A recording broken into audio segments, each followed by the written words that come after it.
Continuando con la investigación universitaria responsable, vamos a hablar ahora un poco sobre los estudiantes, parte muy importante, evidentemente, de la institución universitaria. Los estudiantes como investigadores.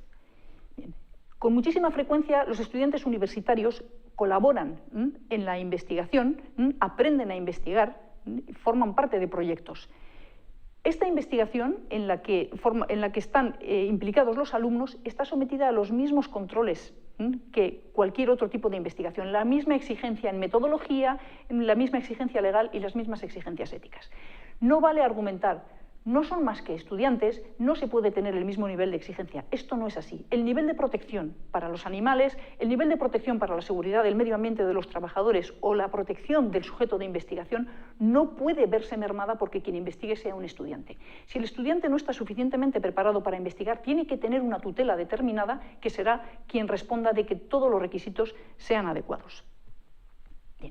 Investigación tutelada, puesto que hablamos de estudiantes. Bien, ¿de qué estamos hablando exactamente? Bien, el estudiante puede investigar en la universidad de dos maneras, básicamente.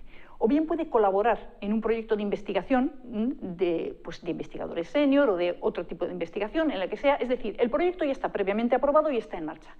El estudiante colabora en una parte.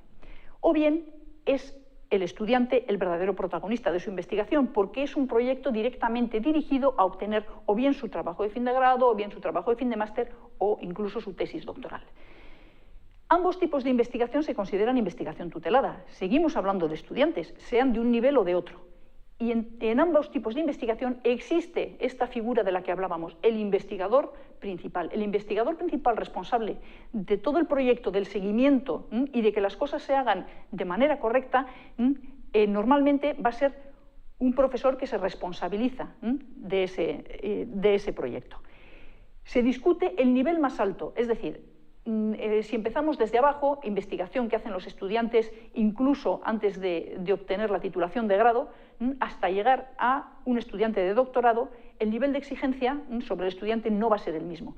Y se discute si a nivel de doctorado el nivel de responsabilidad entre el investigador principal, es decir, su director de tesis, y el del doctorando pudieran ser equiparables, dependiendo de lo que se decida, en principio, o ambos, o sobre todo y principalmente el director de la tesis, como investigador principal. Bien. ¿Cómo evalúo este tipo de proyectos en los que están implicados los estudiantes? Los voy a evaluar, evidentemente, en el Comité de Ética en la Investigación de la universidad. ¿Pero hay alguna diferencia? En principio no. Cuando presento un proyecto en que el estudiante es colaborador dentro de un proyecto general de un grupo de investigación, aquí no hay nada específico que comentar. El proyecto ya ha sido evaluado, lo ha presentado el investigador principal, y el que participen estudiantes ni quita ni pone, porque se entiende que la actividad de esos estudiantes va a estar tutelada y que el proyecto no sufre ningún tipo de modificación. Si se diera una modificación relevante, es obligación del investigador principal presentarlo al comité para evaluación. El único punto de conflicto que puede surgir aquí es si el estudiante se va a hacer cargo de una parte, de una pequeña parte, de unos pocos datos dentro de un proyecto mucho más grande. A la hora de hacer públicos esos datos se suele presentar el problema de la autoría, porque a veces no se publican exclusivamente aquellos datos de forma separada en los que ha participado un estudiante. Esto habría que plantearlo antes de comenzar la colaboración del estudiante en un proyecto ya aprobado por el comité. En el caso del estudiante como protagonista, como decimos, es decir, su trabajo de fin de grado, su trabajo de fin de máster, su tesis. Bien. En principio, el investigador responsable sigue siendo el director del trabajo correspondiente, el director de tesis.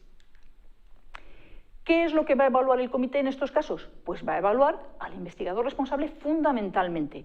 La experiencia y cualificación que se va a mirar es la del investigador responsable. El estudiante no tiene por qué tener tanta experiencia como para presentar un proyecto relativamente complejo. Nos guiamos por quien le va a supervisar. Todos los proyectos que se presentan, todos los trabajos de fin de grado, trabajos de fin de máster, se entiende que han sido supervisados por el investigador principal. Y de hecho puede el comité pedir directamente que esto se certifique por escrito. Este trabajo que se presenta al comité viene avalado por el investigador principal, director de la tesis, tutor de lo que sea. En cualquier caso, el propio estudiante se puede presentar ante el comité a defender, entre comillas, o explicar su proyecto de investigación o su tesis doctoral. Sí, de hecho sería un buen aprendizaje para un investigador en formación. Pero si el comité considera que hace falta alguna aclaración importante, puede llamar al investigador responsable y pedirle cuentas sobre determinados aspectos del protocolo. Bien.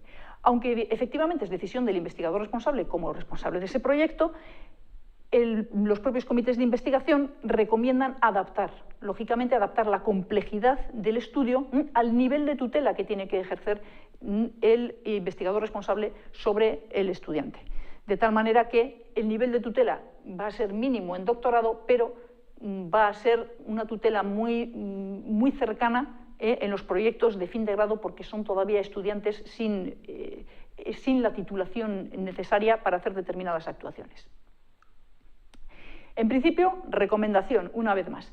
No se recomienda hasta llegar a nivel de doctorado, es decir, al nivel más alto en la formación de investigadores, que se presenten proyectos metodológicamente muy complejos, de alto riesgo o que requieran destrezas muy específicas, o aquellos proyectos en animales o temas de bioseguridad que requieran una formación también muy específica. Como siempre, habrá que ver cada uno de los casos, porque estudiantes hay de todo tipo. Estamos hablando del estudiante estándar.